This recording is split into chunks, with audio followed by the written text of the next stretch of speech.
आइए एक बार फिर से स्वागत है आप सभी का आपके अपने coaching centre JP coaching centre में। अब ये दोनों लड़के एक दूसरे से क्लास 10th के मैथ्स के मोस्ट इम्पोर्टेंट जितने भी फॉर्मूलास हैं और सवालों को करने के जितने भी तरीके होते हैं वो सभी तरीके एक दूसरे से सुनेंगे और एक दूसरे को जवाब देगा। प्रत्येक सवाल का तरीका करने का कैसे करते हैं और कैसे कौन से फॉर्मूला बनता है अभी सुनना शुरू करेंगे। सुनिए मनीष कुमार अनवीर से। चैप्टर नंबर 1 वास्तविक संख्या यूक्लिड विभाजन प्रमेय क्या होती है? यूक्लिड विभाजन प्रमेय का बड़ा होता है a बराबर b क्यूब प्लस r, जहाँ a भाज्य होता है, b भाजक होता है और b भागफल होता है और r शेषफल होता है। अगर हमें एचसीएफ और एलसीएम निकालना हो और मतलब फर्स्ट नंबर और सेकंड नंबर दिए हो तो कैसे निकालते हैं? अगर हमें एचसीएफ निकालना है तो first number into second number upon LCM होता है। अगर एलसीएम निकालना है तो first number into second number upon HCF होता है। अगर हमें मतलब बताना कोई परिमेय संख्या दी है वो बताना शांत दशमलव की है या अशांत आवर्ती की है। बिना लंबी विभाजन प्रमेय का द्वारा से ज्ञात करते हैं। अगर उसकी हर की भाज्य गुणनखंड 2 की पावर m गुणा 5 की पावर n के रूप में होते हैं तो शांत होती है, अगर नहीं होते हैं तो अशांत प्रकृति की होती है।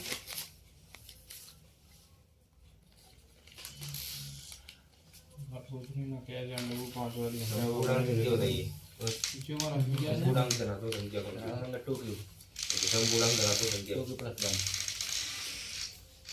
अंडर 5 एक परिमेय संख्या अंडर 5 एक अपरिमेय संख्या कैसे सिद्ध कीजिए? पहले से हम मान लेते हैं अंडर रूट 5 एक परिमेय संख्या जो दिए गए मान की विपरीत है।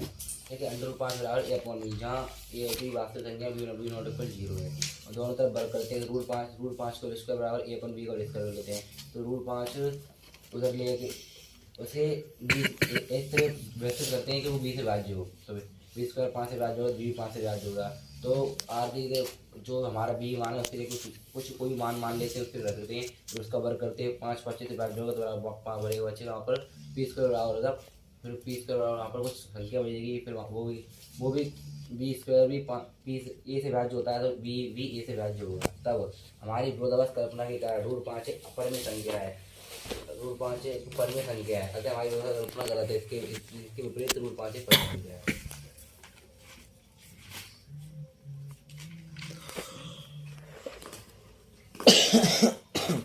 अगर हमें किसी भी संख्या का दशमलव प्रश्न निकालना बिना लंबी प्रक्रिया किए बिना तो कैसे निकालते हैं? उसके हर के आवाज़ गुणन करते हैं। अगर उसके हर के आवाज़ गुणन 2 की पावर m गुणा 5 की पावर n के रूप में होते हैं तो शांत होती है, नहीं होती तो अशांत होती है। हमें दशमलव निकालना उसका मतलब शांत अशांत निकालनी हो तो दशमलव पॉइंट में होते हैं वो निकालना, तो कैसे निकालेंगे? तो हर के आवाज़ गुणन करेंगे तो पावर m गुणा 5 की पावर n रूप से होते हैं तो पहले उन दोनों को बराबर करते हैं, फिर उनसे भाग देते हैं, उसके बाद कितनी अंकों को समाप्त होता है।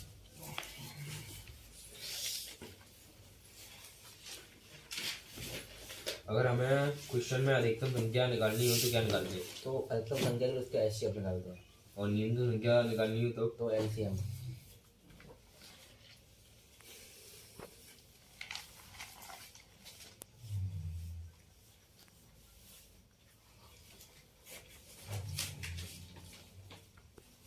आप एक बार बता दीजिए कि अंडर 2 एक अपरिमेय संख्या है, सिद्ध कीजिए।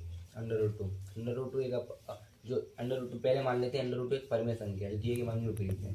तो अंडर रूट 2 बराबर a अपॉन b मान लो, दोनों तरफ वर्ग करने पर फिर अंडर रूट 2 उसे इस प्रकार व्यक्त कर लो कि b से भाज्य हो तो b 2 a से भाज्य तो b स्क्वायर b से भाज्य होगा। इस प्रकार फिर अंडर रूट 2 बराबर मान ले, फिर अंडर रूट 2 बराबर कोई संख्या मान लेते हैं, उसकी मान पर रखते हैं तो इधर भी वर्ग करते हैं तो अंडर रूट 2 भी उधर 4 से भाज्य होगा तो 2 भी इधर से भाज्य होगा। ये अतः हमारी विरोधाभास कल्पना गलत है, इसके कारण एक परिमेय संख्या है। ये हमारी विरोधाभास कल्पना के कारण अंडर रूट 2 एक परिमेय संख्या है। नंबर 3 चैप्टर नंबर 3 दो चर वाले रैखिक समीकरण के योग। ठीक है, आप कंडीशन बताइए। प्रतिच्छेद हो जब रेखा प्रतिच्छेद होती है तथा समांतर होती है तथा संपत्ति होती है तब कंडीशन कौन सी बनती है तथा हल और संगत असंगत क्या क्या होते हैं बताइए। जब रेखाएं संपात होती हैं तो a1 बराबर b1 बराबर c1 होता है। इसका अन्य हल होते हैं और संगत होते हैं। ठीक है, रेखा प्रतिच्छेद करती है तो a1 नॉट इक्वल b1 होता है, ये संगत होते हैं और इसका अद्वितीय हल होता है, यानी एक हल होता है। जब रेखाएं समांतर होती हैं तब a1 बराबर b1 नॉट इक्वल c1 होता है। कोई कोई हल नहीं होता है और असंगत होते हैं। वहीं डालेंगे।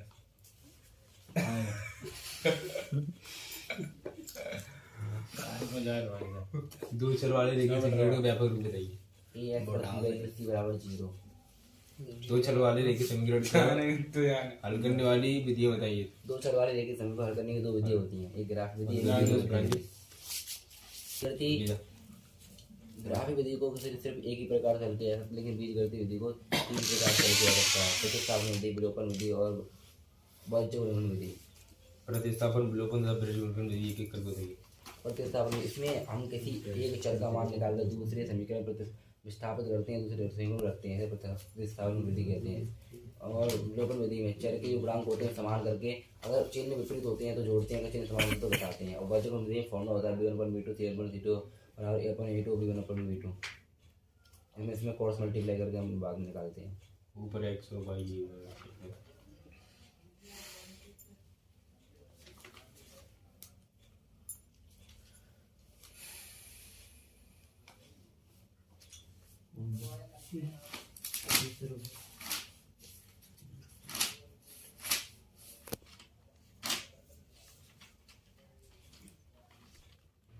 युग्म बदल के अगर कोई क्वेश्चन दिया गया है तो कैसे करेंगे। मतलब उसमें किया गया है कि निम्नलिखित रेखीय समीकरण के युग्मों को हल कीजिए। मतलब नीचे अब हर में क्या दिए जाते हैं, जब चर दिए जाते हैं, जैसे कि 5/x-y plus 2/x plus y, तो इसे कैसे, मतलब दो समीकरण दिए जाएंगे तो इसे कैसे सॉल्व तो करेंगे। मान लेते हैं कि ऐसे हम दिया है तो आप ऊपर इंटू वन मान लो, और नीचे कुछ भी दिया होगा 1 × वहाँ मान लो ए होता है, और दूसरा अलग दिया तो वहाँ बी मान लो। तो इसके लिए जहाँ ही मान रखे होते हैं हम उनको प्राप्त करके जो मानते हैं मान रखते हैं। बता दिया करो बंद कर करूँगा। चैप्टर नंबर 4 द्विघाती समीकरण। द्विघाती समीकरण का व्यापक रूप।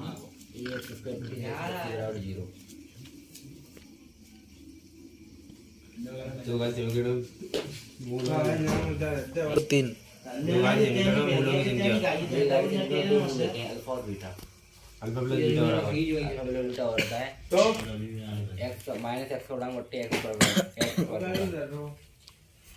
अल्फा इंटू बीटा बराबर। अच्छा रुपये बट्टे अगर कोई समीकरण दिया जाए द्विघाती समीकरण, उसके मूल्य निकाल लिए, तो फिर हमें ज्ञात किया जाए कि सत्यता की जांच कीजिए, तो कैसे करेंगे। तो हमें हमारा आंसर सही है या गलत है तो कैसे। तो इसके लिए हमें अल्फा प्लस बीटा का फॉर्मूला लगाना पड़ेगा माइनस बी पर। यहाँ पर अल्फा का मान निकाल अल्फा प्लस बीटा करना पड़ेगा, और उधर की साइड जो RHS और LHS करना पड़ेगा। Alpha plus beta minus B पर दोनों को सिद्ध करना पड़ेगा समान। पूर्व विधि सही। पूर्व विधि में हमें कोई द्विघात समीकरण दिया होता है, इसमें x का गुणांक 1 करते हैं, और x के गुणांक 2 का भाग देते हैं, प्राप्त मान के वर्गों को जोड़ा तथा घटाया जाता है। सीधे द्विघात सूत्र बताइए। तो अच्छा minus B plus minus B square minus 4ac ये कहाँ से आता है, सीधे द्विघात सूत्र। ये मतलब ये सीधे द्विघात सूत्र किस तरह से बना। पूर्व विधि द्वारा द्विघाती जो समीकरण है उसे कैसे ज्ञात करेंगे। Minus alpha plus beta x into alpha plus alpha into beta बराबर 0। दोबारा बता दीजिए। X square minus alpha plus beta into x plus alpha into beta बराबर 0।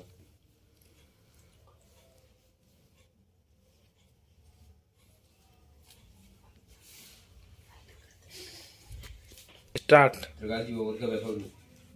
ax plus bx square plus cx plus d बराबर 0।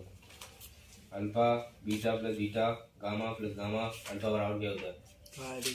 काय को नहीं कर रहा। c upon a alpha into beta into gamma बराबर minus b upon a minus b upon a।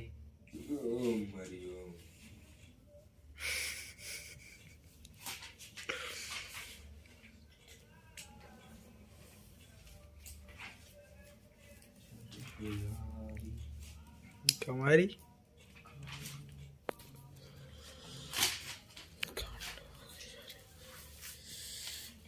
कांड हो गया।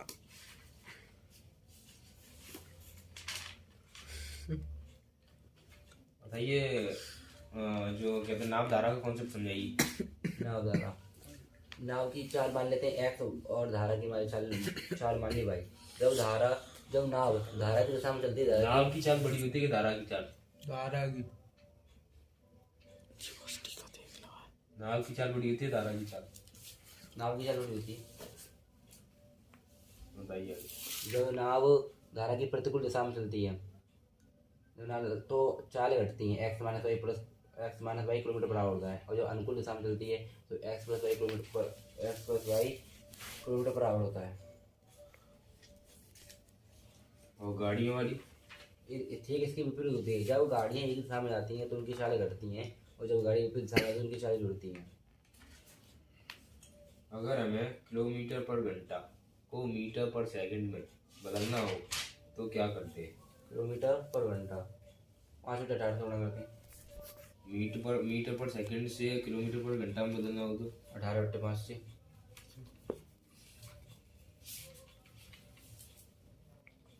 क्रमागत धनात्मक गुणक बताइए।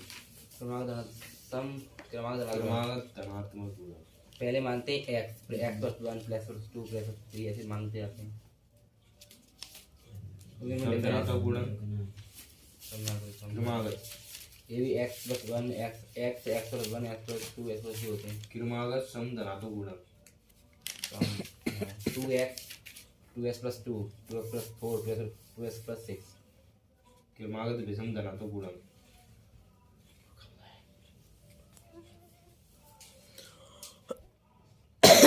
X plus 2 x plus 4 x plus 6।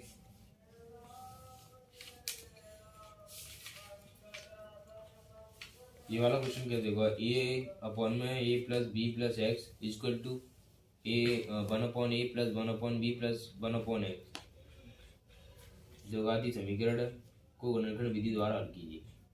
इतना लगा चाहिए। थोड़ा मैं तो बताइए। युग मतलब क्या होगा? नहीं, ये वाला क्वेश्चन है 1/a plus b plus x equal to 1/a plus 1/b plus 1/x।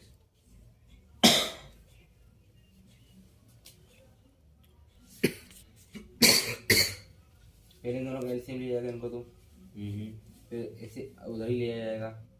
मतलब x वाले टर्म को x के साथ, हाँ x वाले टर्म को x के साथ ले जाएंगे, फिर इन दोनों का एलसीएम है ना।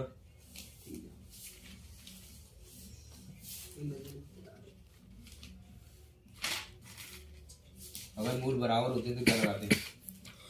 मूल बराबर होते हैं माइनस पेपर टू ये मूल मतलब मूल का डी बराबर क्या होता है? B square minus 4ac।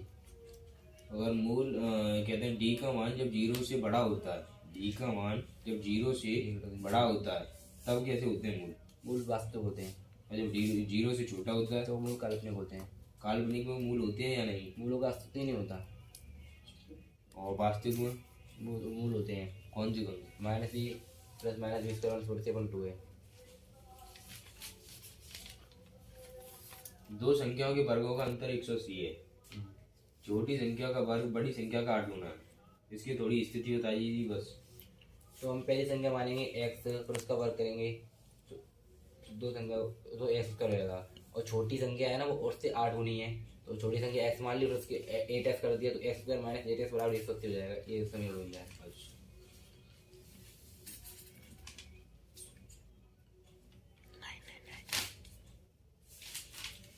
जाओ गुरु भाई दे रो। जब नाव की चाल शांत जल में नाव की चाल 4 किलोमीटर है तथा धारा की चाल 3 किलोमीटर है, तब अनुकूल स्थिति में उनकी चाल क्या होगी? उनकी चाल जुड़ जाएंगे, 7 किलोमीटर बराबर हो जाएगा।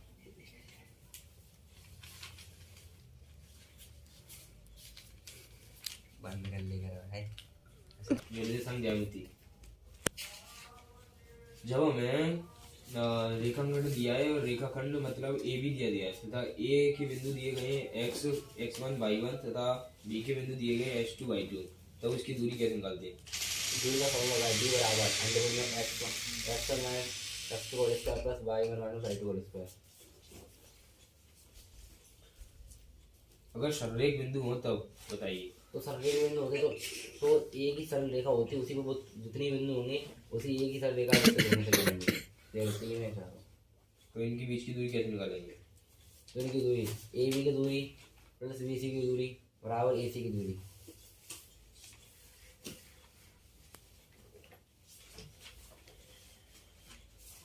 अंतर भाई इनका सूत्र सही है। M बराबर x2 m1 x2 minus x2 x1 upon m1 plus x2। भारी भी भाई इनका सूत्र सही है।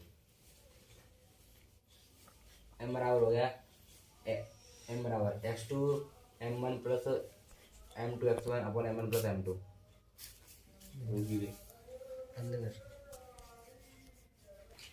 अगर कोई रेखाखंड क्या हो, अगर रेखाखंड के मध्य बिंदु निकालने हो तो उसका सूत्र बताइए। मध्य बिंदु निकालेंगे तो x बराबर होता है x1 प्लस x2 अपॉन 2 ये y1 प्लस y2 अपॉन 2। त्रिभुज का क्षेत्र बताइए जब निर्देशांक दिए जाए तब। x1 y2 minus y3 plus x2 और y3 minus y1 plus x3 y1 minus y2।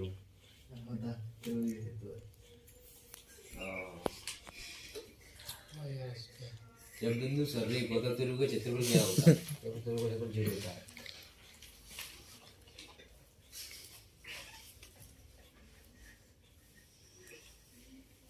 पहले क्वाड्रेंट में कौन कौन प्लस क्यू होते हैं? फर्स्ट क्वाड्रेंट से प्लस होता है। दूसरे क्वाड्रेंट में क्या होता है? साइन होता है। साथ में प्लस। तीसरे क्वाड्रेंट में कौन कौन प्लस क्यू होते हैं? Minus plus. अच्छा और चौथे में? Plus minus.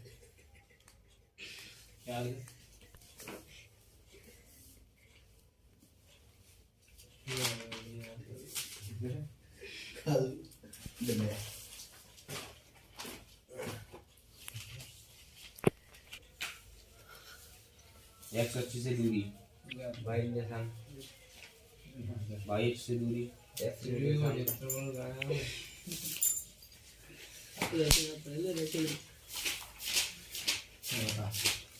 जब बिल्ली सर रही है तो बैग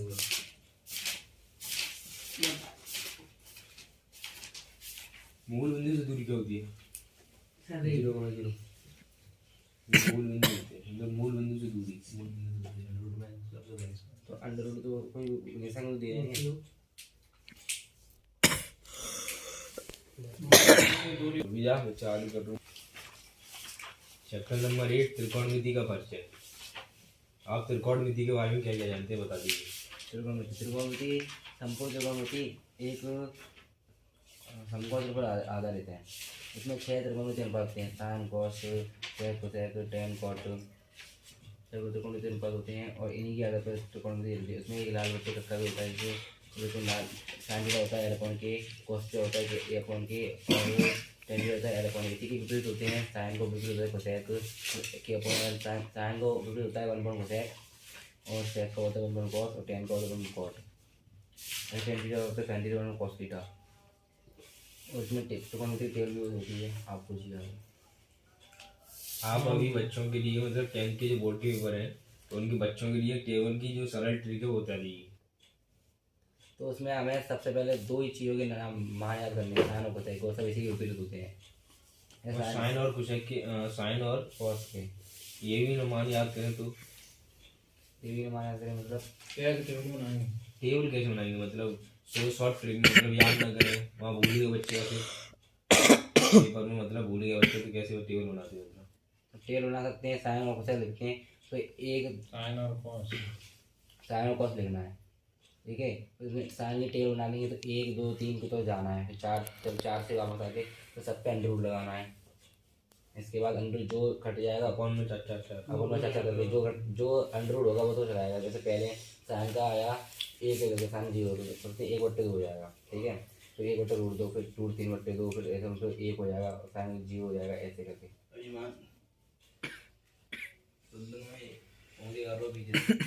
त्रिभुज समकोण दिया है, समकोण त्रिभुज बी के लिए लंब और आधार क्या होगा?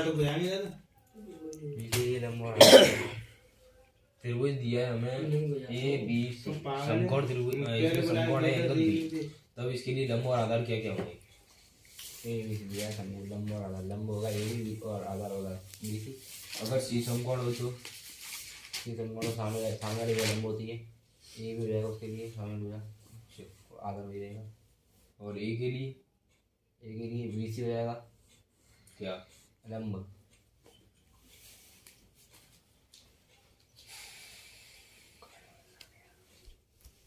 रिकॉर्ड दिया जाता। चतुर्थांश के बारे में बताइए। चतुर्थांश में 4 क्वाड्रेंट होते हैं। पहले क्वाड्रेंट में सभी प्लस के होते हैं, साइन कॉस टेन कॉस टेक कॉस प्लस के होते हैं।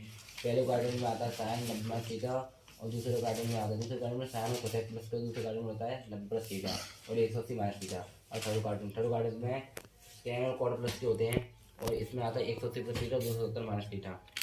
फोर्थ क्वाड्रेंट में आते हैं, और फोर्थ क्वाड्रेंट में सेक और कॉस प्लस के होते हैं, इसमें 270 प्लस थीटा और 360 270 प्लस थीटा 360 और ऊपर होता है 360, इसमें 360 माइनस थीटा होता है। अब बता दीजिए कौन कौन इसमें प्लस प्लस, कौन कौन माइनस माइनस थीटा। पहले क्वाड्रेंट में सभी प्लस के होते हैं, दूसरे में साइन और कोसेक प्लस के होते हैं, तीसरे में टेन और कॉट, और चौथे में सेक और कॉस। इसमें ये मतलब होते ही क्यों है, यही क्यों होते हैं प्लस प्लस की? इसमें इस प्रकार देखो, हम एक बार चतुर्थांश बना लेते हैं। सपोज कि चतुर्थांश बना है, तो इस सपोज कि ये चतुर्थांश बनाया, तो सपोज यहाँ पर हम चतुर्थांश बनाते हैं, इसके लिए यहाँ पर एक त्रिभुज बना लीजिए। तो इसमें ये एक्स एक्सिस है, वो ये वाई एक्सिस है, ये एक्स एक्सिस है, तो इसमें हम समकोण त्रिभुज का प्रयोग करते हैं। तो ये मतलब एक्स डैश है ना, इधर माइनस के, हाँ इधर ये प्लस के, हाँ मतलब ये वाई एक्स और ये एक्स डैश। हमने त्रिभुज बना लिया। और त्रिभुज लाल बट्टी करके मसल लीजिए, साइन अपन एल अपन क्यों होता है, तो इधर मतलब फर्स्ट ये कौन सा क्वाड्रेंट है? सेकंड क्वाड्रेंट है। सेकंड क्वाड्रेंट में कौन कौन प्लस के होते हैं? साइन और कोसेक प्लस के क्यों होते हैं, मैं आपको ये बताने वाला हूँ। इस हमने एक त्रिभुज बना लिया, इसलिए हमने एक त्रिभुज बनाया, तो इसके लिए हम लाल बट्टी का यूज करते हैं साइन और कोसेक। तो एल अपॉन के, इसलिए एल क्या है ये वाला, के क्या है नीचे, एल अपॉन के, इसलिए प्लस का हो जाता है, और कुछ नहीं, और सभी बना के रहते हैं। अभी इन्होंने बताया कि सेकंड क्वाड्रेंट में साइन और कोसेक क्यों प्लस के होते हैं। ये बताया इन्होंने कि ये चतुर्थांश है सेकंड, इसमें हमने एक डाला क्या कर, वाई एच है, वाई एच पे क्या होते हैं प्लस प्लस के होते हैं, लेकिन इधर क्या है एक्स डैश, एक्स डैश पे क्या होता है सभी माइनस के। अब साइन में क्या होता है लंब बट्टे कर्ड, इधर क्या है वाई है, वाई क्या है प्लस का पॉइंट है, ठीक है, और कर्ड क्या है प्लस का पॉइंट है, तो लंब बट्टे कर्ड, तो लंब बट्टे कर्ड किसके प्लस प्लस के, तो साइन थीटा किसका होगा प्लस का, ठीक है ना। और इसका अपोजिट क्या होता है कोसेक, तो कोसेक क्या होगा इसका प्लस हो गया। इसी तरह सभी में होता है, ठीक है ना। चलो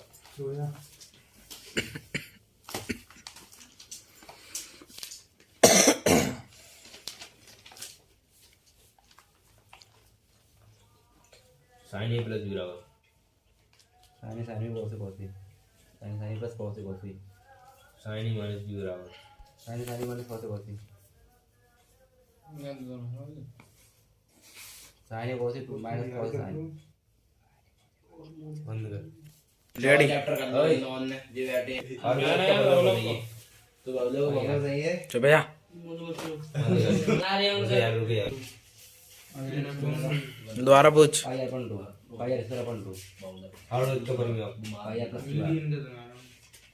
व्रत का क्षेत्रफल, पाई स्क्वायर व्रत का करेंगे आप क्यों करें त्रिज्यखंड का क्षेत्रफल, थीटा बटे 360 इनटू 2 पाई स्क्वायर। थीटा इस जगह क्या है, थीटा के कोण है, तो चतुर्थांश का कोण कितना है, मतलब जी है ना, जैसे कि ये कोण कम होगा सर 10% है 10%, ठीक है ना। संकीर्ण वृत्त का क्षेत्रफल बताइए। पाई ब्रैकेट में capital R square minus small square, D बराबर क्या होता है, व्यास बराबर आर पर डी बराबर 2 आर बराबर डी अपन 2। त्रिज्यखंड का क्षेत्रफल बताइए। थीटा बटे 360 पाई स्क्वायर, और त्रिज्यखंड का परिमेय बताइए। थीटा बटे 360 2 पाई आर प्लस 2 आर। त्रिज्यखंड की लंबाई बताइए, चाप की लंबाई थीटा बटे 360 2 पाई आर। धीरे वृत्तखंड का क्षेत्रफल बताइए। पाई आर स्क्वायर माइनस लघु वृत्तखंड का क्षेत्रफल। अगर हम इस तरह ना करें तो मतलब लॉन्ग मेथड लगेगा, मतलब थोड़ा सरल के लिए, मतलब कोण दिया हो जैसे कि हाँ 60 कोण दिया हुआ है, वो तो नीचे वाला कोण है उसमें से 360 माइनस कर दो। और लघु वृत्तखंड का क्षेत्रफल वो थीटा बटे 2 pi pi r square minus 1/2 r square sine theta.